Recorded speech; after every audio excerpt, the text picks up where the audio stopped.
Hello everybody, my name is Dr. Bethan Poyser and I'm a lecturer in criminology at Aberystwyth University. Today I'll be giving you a presentation on forgotten victims. This should last about 20 minutes or so. Now, forgotten victims is a name that I've come up with for the purposes of this presentation / mini lecture.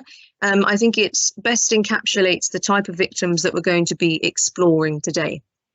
Before we start exploring these victims, however, we need to kind of set the foundation for our understanding by looking at some key concepts in victimology. Now, victimology is a key research area and interest of mine, and it is an interesting area of study more broadly. The term victimology refers to the scientific study of victims, victimization, and victimhood. Okay.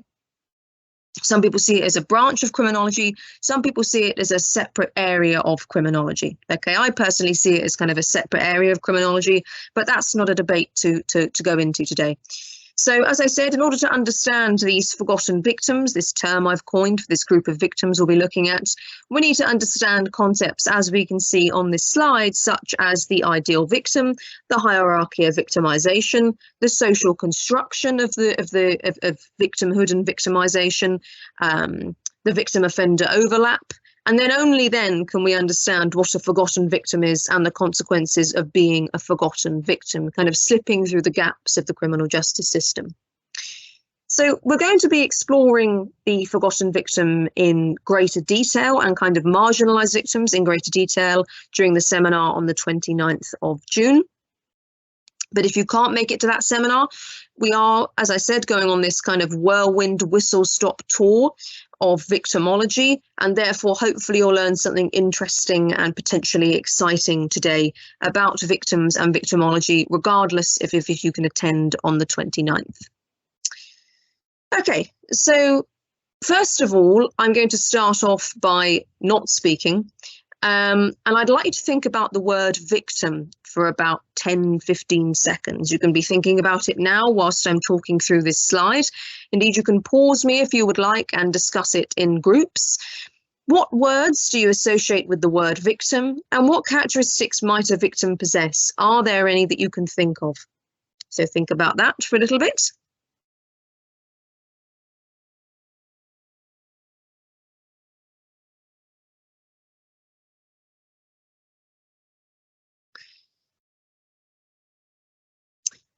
Now, hopefully you've come up with some of these stereotypical words.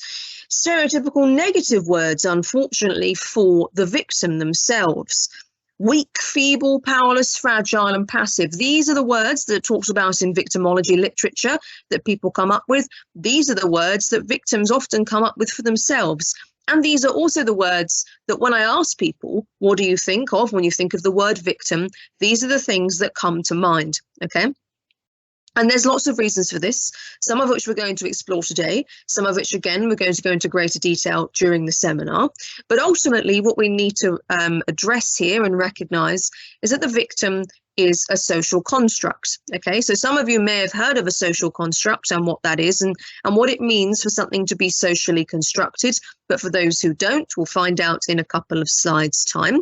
All right. So again, I'm trying to explain here why these kind of words are associated with the term victim, why the word victim has a negative connotation, why when you think of the word victim, you think of negative words, okay? So one reason is social construction. Another reason that feeds into social construction is the need for the criminal justice system and society more broadly to see victims and offenders as kind of at opposite ends of the spectrum.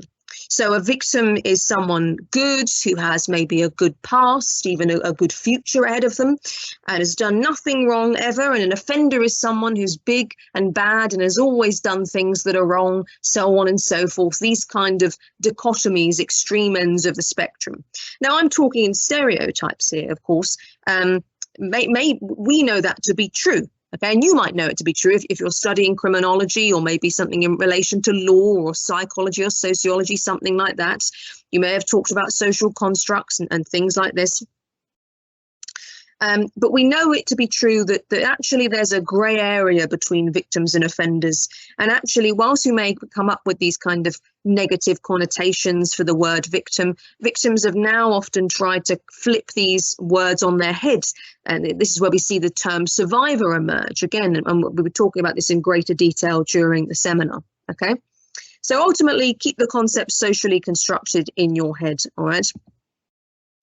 Mears here backs up what was on the previous slide.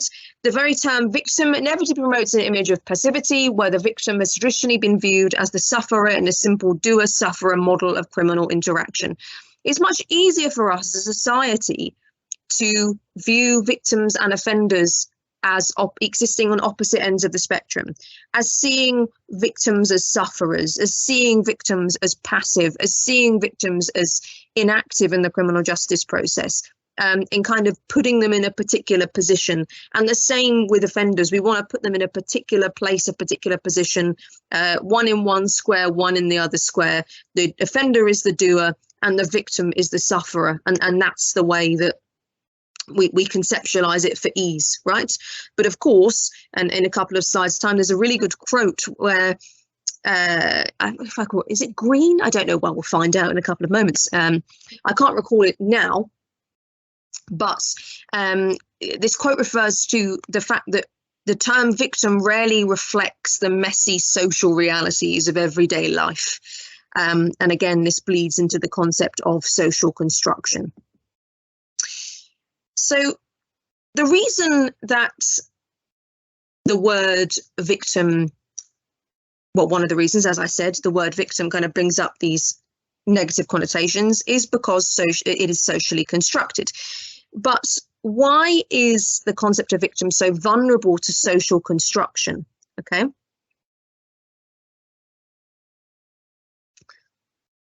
Well, that's because what a victim is, and being a victim, and the concept of victimhood and victimization is a very individual process.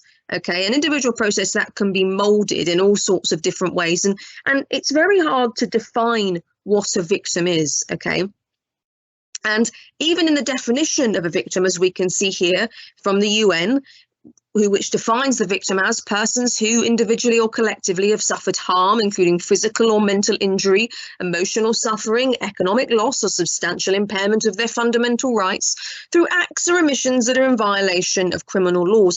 Even in this definition, we miss out people and persons and beings and flora and fauna and objects, so on and so forth, that act outside and exist outside of criminal law. That's a really important part there you can see on the slide, through acts or omissions that are in violation of criminal laws.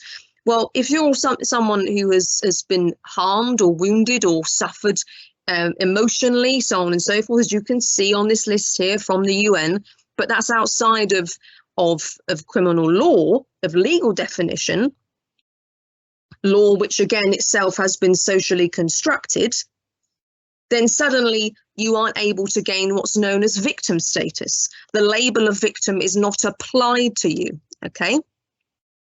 If it isn't applied to you, if you can't gain victim status, which is really important for people, again, we'll see why in a moment, then you know, you are prohibited from accessing many things, okay, that come with the label of victim and victim status, right? So definitions might provide clarity in some ways, but still victim is socially constructed, okay? As we can see in this previous definition, victim is constructed according to the UN as being somebody who has suffered because of a violation of criminal law. But actually, you know, there's lots of instances where people experience harm and hurt, as I said, outside of legal definition. Okay.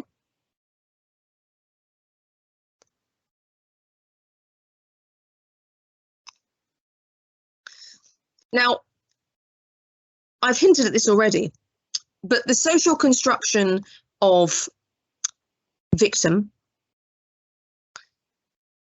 determines what forms of victimization and what kinds of people are helped, okay? Victims are assigned victim status by the criminal justice system and its actors, okay? And the problem is as well with victim status is that it's not fixed, but socially constructed, mobilized and malleable. And it's malleable and mobilized because it's socially constructed. So victims are always in a vulnerable position. The victim status can be rescinded, redefined, or removed entirely, okay?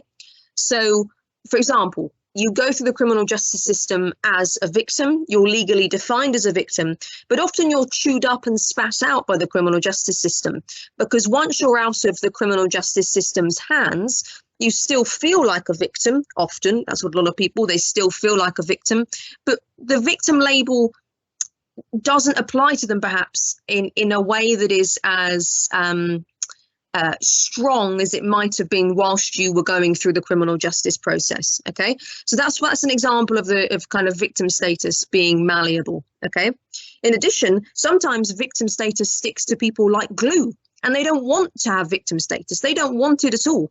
They may be the perfect victim, the ideal victim, a concept we'll come to in a moment. But actually, people say, well, I don't want to be known as a victim. Again, I mentioned earlier, I want to be known as a survivor, or I don't want to be a victim or survivor whatsoever. I don't want any of these connotations because I don't want to be seen as weak, feeble, so on and so forth. Okay, victims are very conscious of the connotations that come with being labelled a victim. All right. I should also note as well that when you're assigned victim status, I've got some notes here. There's a very important writer in victimology called Rock, right? And he's writing in 2002. And he says that when you are assigned victim status, you are given sympathy, attention, treated as blameless. You're able to kind of bestow meaning and control on a perhaps an often disturbing experience. Okay, you receive exoneration, absolution, validation, and credit. I mean, the list goes on and on and on. Okay, so all these positive things, okay, not only just access to agencies such as victim support that help victims, but all of these things surrounding you. Okay, once you are given victim status, people's perception of you changes. Okay, now as Rock describes here in that long list, that can be beneficial, but equally, as I just described a moment ago, many victims don't want, well, not many, but, you know, research shows that quite often victims are frustrated by being assigned victim status because of the negative connotations I mentioned. All right. Even more importantly, the idealized image of the victim is out of kilter with messy social realities. And I did get it right. It was green. That's fantastic. So, yes, the green I mentioned earlier, this idealized image of a victim is out of kilter with messy social realities. OK, victim and offender can get tied up, for example. OK, and we'll see this in a moment. So who's this lovely chap on the slide here then? So this is Nils Christie, OK, the ideal victim. All right, now he's not the ideal victim, I should stress. He comes up with a concept called the ideal victim, which again, some of you may have heard of, particularly those that might be studying criminology. All right. Okay, or maybe indeed have an interest in criminology, or I'm sure this has come up in kind of documentaries relating to crime that some of you may have watched. Okay, so this is a really foundational core concept. I can't stress it enough, really, in victimology. Okay, and this is because Christie comes up with these 5 factors or facets of an individual that makes them an ideal victim. Okay, so we've got number 1, the victim is weak. Number 2, the victim was carrying out a respectable project. She was where she could not possibly be blamed for being, in the streets during the daytime. The offender was big and bad, and the offender was unknown and in no personal relationship to her. Okay, and the reason I'm referring to the victim here is she and her is because Christie uses a stereotype of a little old woman, okay, carrying out a respectable project and being attacked by a big bad offender. Okay, so digest those for a moment. And Christie again is writing in 1986. And that's interesting, isn't it, that kind of a foundational part of victimology is coming in 1986. That's fairly late, isn't it? Well, at least I think it's fairly late. And that's because victimology is quite a young discipline, all right?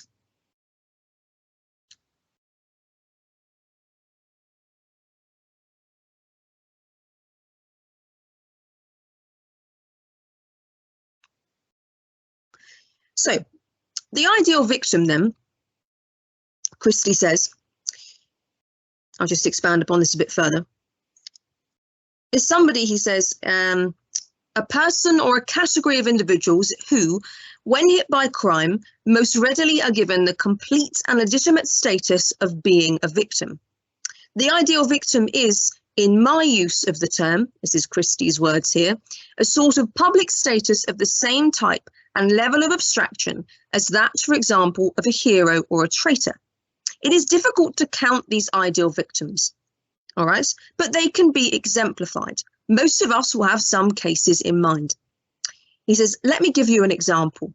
The little old lady on her way home in the middle of the day after having cared for her sick sister. If she is hit on the head by a big man who thereafter grabs her bag and uses the money for liquor or drugs. All right? Liquor or drugs being conceptualized here as something that is bad. All right? Christie says, a contrasting example of a far from ideal victim would be a young man hanging around in a bar, hit on the head by an acquaintance who took his money. His head might be more severely hurt than that of the old lady, his money more dear to him. Nevertheless, he could not compete with her for getting the status as an ideal victim. Okay, why couldn't he? Well, Christie explains, he was strong, he was not carrying out any irrespectable project, he could and should have protected himself by not being there, he was as big and as bad as the offender, and he was close to the offender. Okay? Now, we can already see the flaws in the ideal victim, can't we? Okay, and again, we'll go into more detail about this during the seminar. But what's interesting is that the criminal justice system as a whole still, in many ways, adheres to this dichotomous idea of the ideal victim, this little old lady, and the non-ideal victim in the man that we just described, okay? The chap who was hanging around in a bar and gets into a fight, okay? So, as I said, actors in the criminal justice system still tend to adhere to the concepts of the ideal victim and the non-ideal victim. And you will see the ideal victim and the non-ideal victim in social media, okay, in traditional media, all right?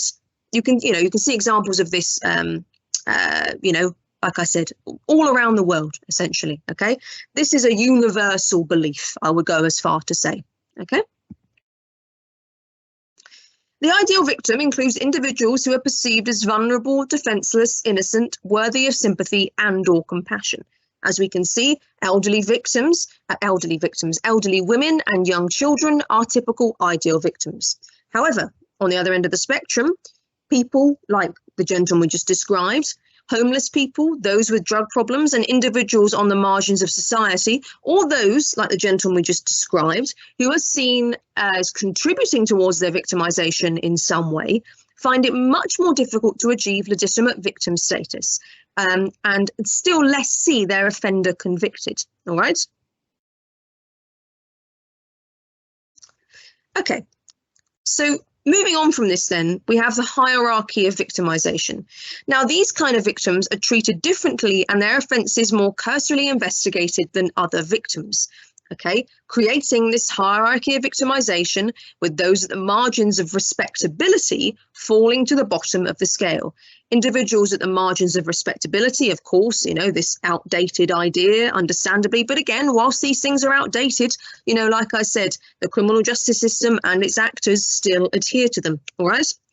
The hierarchy of victimization is reflected and reinforced in media and official discourses, okay? So again, you can match, and I'll just go back a couple of slides. You can match from 1 to 4 on this kind of ideal, you can have 1 to 4 of these facets of the ideal victim, okay? But if you don't have the 5th one, you're not an ideal victim, okay? It's very strict in that sense, all right?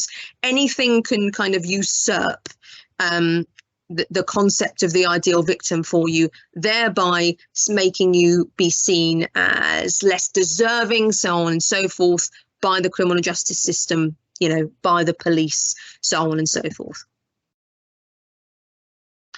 Those who acquire the status of ideal victim may attract massive levels of media attention, generate collective mourning on a near global scale, drive significant change to social/criminal justice policy and practice. Okay, you know, non-ideal victims, on the other hand, may never get victim status in any way, shape, or form. May never, even though they are, you know, almost legitimate victims in the eyes of the criminal justice system, they might never receive help from agencies such as victim support, etc., etc. Okay. Now, moving on from this, we might think that victims and offenders are miles apart from each other, but actually, often the case is that victims and offenders are much closer than we might think. Okay, this is a phenomenon known as the victim-offender overlap. This is the grey area I was talking about earlier, okay?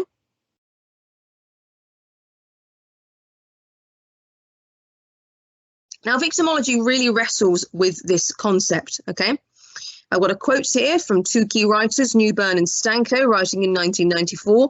Victimology is unable to wrench itself from a simple view of victims and offenders, all right? And again, you know, because the victim-offender overlap kind of contests some of the key ideas in victimology, okay? It contests some of these key themes we've been talking about, all right? Okay. So, something important to remember. One thing I would like you to remember throughout this presentation is that it's quite common for someone to come into contact with the CJS for the first time as a victim. And so think about what this might mean for victims engaging with and navigating the CJS, all right? And again, hold this thought in your head if you are coming to the seminar on the 29th. So we've come to the end of kind of our whirlwind whistle-stop tour of victimological concepts, and we can now move on to exploring victims who are often forgotten by the criminal justice system. Today we're going to achieve this through examining different types of victims, which, as I've said, I've grouped together under the banner of and the name of forgotten victims. Okay. So the first one we're going to look at, the first set of victims that we're going to look at are co-victims. Okay. So we're going to be examining these through Gierkowski et al.'s qualitative research undertaken in 2013 concerning the co-victims of homicide, okay? And the authors use the term co-victims to refer to people who have been bereaved by homicide, specifically women. They interviewed the wives and daughters and sisters of men who had been killed, all right? In the context of this research, bereaved by homicide refers to the immediate family of somebody who has been murdered, okay?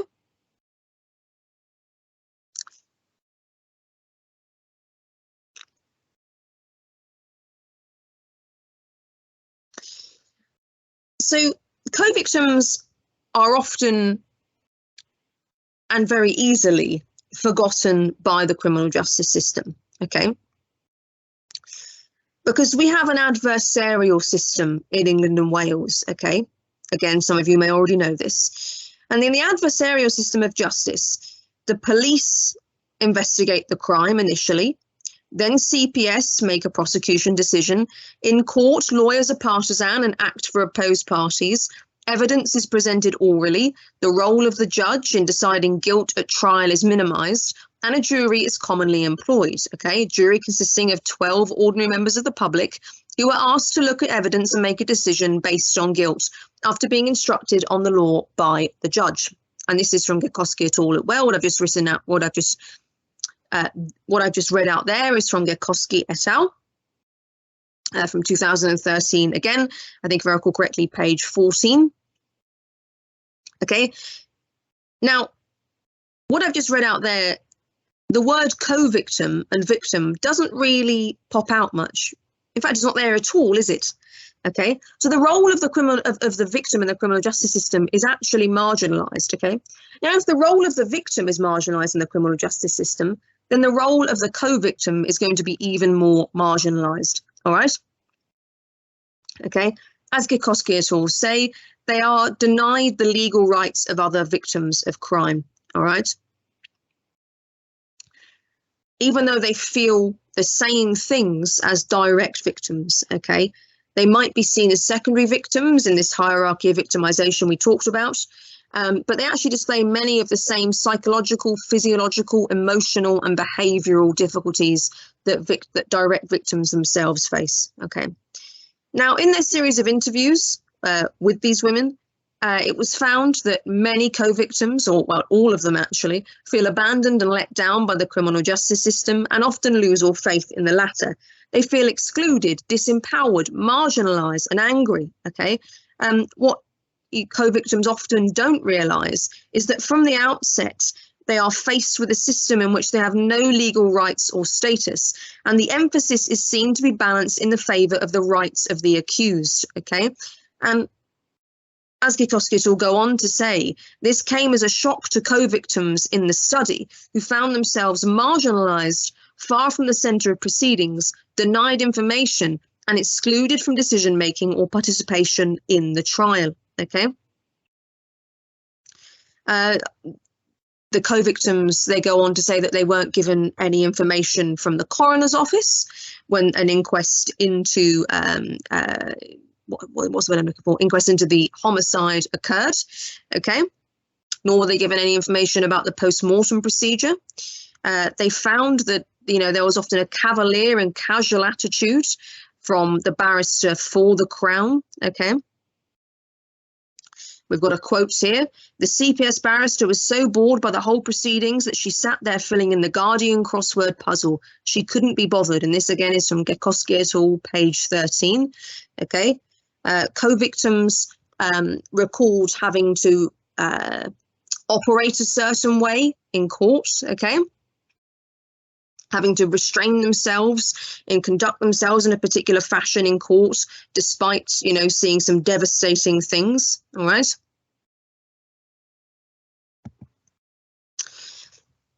Again, this was the first time that many of the co-victims had ever encountered the CJS in such depth.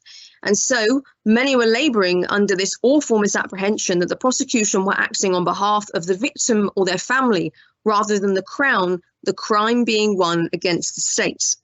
Thus, they were frequently shocked and angered to discover that they had minimal or no special access to information about or input into the trial process.